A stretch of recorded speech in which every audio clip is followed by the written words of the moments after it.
Society limited Phaltan या संस्थेची निवडणूक आत्ताच नुकतीच पार पडली. आज चेअरमन आणि व्हाईस चेअरमन यांची निवडणूक माननीय कलेक्टर साहेब यांच्या अध्यक्षतेखाली झाली. सर्व निवडणूक बिनविरोध झाली. बिनविरोध निवडणुकीमध्ये 15 सदस्य निवडून आले.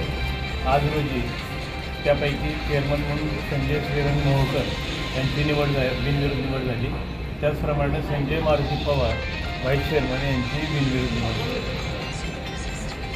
चेअरमन साहेब काय सांगाल तुम्ही? 2 शब्द बोला.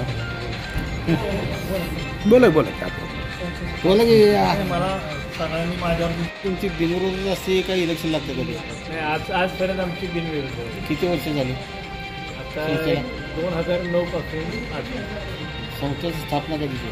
2009 डिसेंबर 2009 पासून आतापर्यंत संस्था चालू आहे आणि आत्तापर्यंत परंपरा आहे बिनविरोधाची.